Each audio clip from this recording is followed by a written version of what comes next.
सर्वे पुनः हसन्ति, सभी फिर से हंसते हैं। तुंदिला तुंदिलो उपरि हस्तम आवर्त्यन तुंदिलो अहम भू ममापि इदम काव्यम श्रूयताम जीवने धार्यत च तुंदस्य उपरि।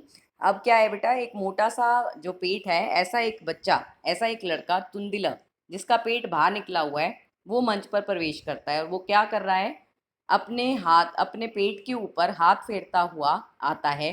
तुंदिलो अहम भू, मैं कौन हूँ, मैं जो है पेटू हूँ, पेटू कह सकते हैं, मतलब मोटे पेट वाला हूँ।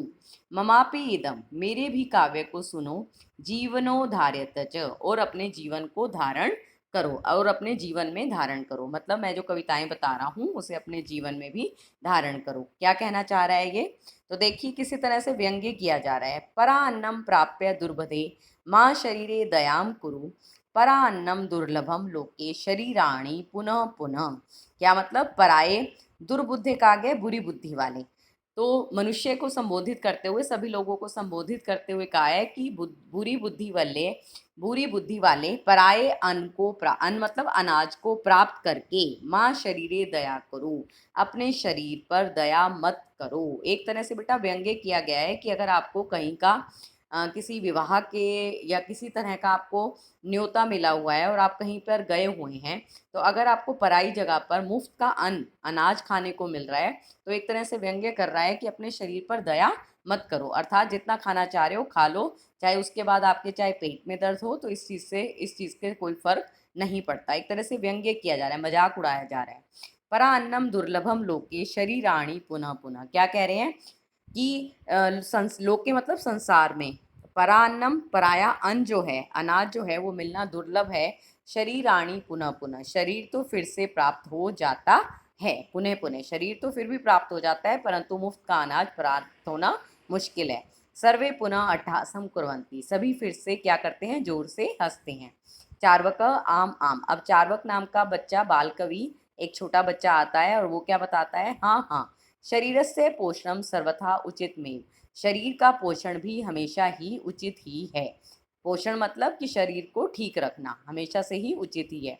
यदि धनम नास्ति, यदि धन नहीं है, तदा ऋणम कृत्वापि, तो ऋण, ऋण मतलब उधार करके भी, उधार मतलब किसी से लेकर भी, पौष्टिक पदार्थ ए भोक्तव्य, संतुलित आहार ही, संतुलित भोजन ही खाना चाहिए। ये तो बेटा आपको बताया ही जाता है कि हमें कैसा आहार लेना चाहिए, संतुलित और पौष्टिक, जो हमारे शरीर की वृद्धि करे। तथा कथयति चार्वक कवि, तो तथा कथयति तो कहा जाता है, तो जो चार्वक कवि हैं वो कहते हैं, याव जीवेत सुखम जीवेद ऋणम कृत्वा घृतम पिबेत, या जीवेत, जब तक जियो, सुखम जीवेत, सुख से जियो, ऋणम कृत्वा, उधार करके भी, घृतम पिबेत, घृतम मतलब घी पियो। देखो बेटा ये एक कहावत कही जा रही है कि जब तक जिए आप तो सुखपूर्वक जिए, और सुखी रहने के लिए क्या है, हमारे शरीर का स्वस्थ होना जरूरी है, और स्वस्थ होने के लिए क्या है, हमारे शरीर का जो है कैसा होना चाहिए, स्वास्थ्य जो है वो ठीक होना चाहिए, और उसके लिए कहा जा रहा है कि अच्छे से हमें अपनी सेहत का ध्यान रखना चाहिए। घी पीना मतलब कि संतुलित आहार लेना, अच्छी डाइट लेना। श्रोता रहे त्रही ऋणस्य प्रत्यापर्णम कथव, श्रोता जो सुनने वाले लोग हैं वो क्या कहते हैं, तो ऋणस्य मतलब उधार का जो वापस लौटाना होता है, जो उधार को लौटाया कैसे जाएगा। चार्वक श्रुताम मम अवशिष्टम काव्यम, सुनो मेरे बचे हुए, मेरे शेष काव्य को भी सुनो। घृत पृत्वा श्रमम कृत्वा ऋणम प्रत्यपरेत जना, घी पीकर परिश्रम करके ऋण को, उधार को वापस लौटा सकते हो मनुष्य। मनुष्य घी पीकर परिश्रम करके अपने उधार को लौटा सकता है।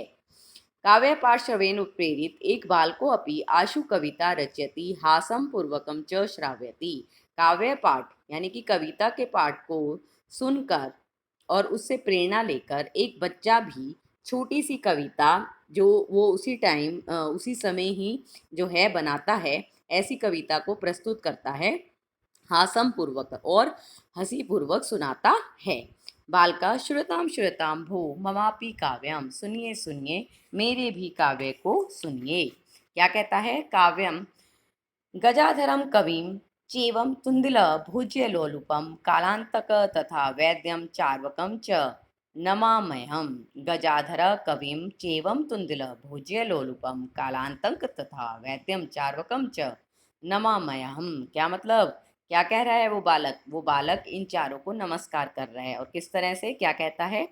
कवि, सबसे पहले पकड़ लो गजाधर को, कवि गजाधर को चय दिया हुआ है, और भोज्य लोलुपम, भोजन के लालची, भोजन का लालची कौन होगा बेटा? जो कि पेटू होगा, तो भोजन के लालची तुंदिले को। और नीचे तीसरा आ गया कालांतक, और जो कालांतक है वैद और चार्वक को नमामयम, मैं, अहम मतलब मैं प्रणाम करता हूँ। चारों को यानी कि प्रणाम कर रहा है बच्चा, तो उसके लिए कहता है चारों को मैं प्रणाम करता हूँ। काव्यम श्रावित्वा हा हा इति कृत्वा हस्ति, काव्य को सुनकर हा हा करके इस तरह से हंसता है। अन्य चापी हसंती, अन्य लोग भी हंसते हैं। सर्वे गृहम गच्छन्ति, सभी घर को चले जाते हैं। धन्यवाद।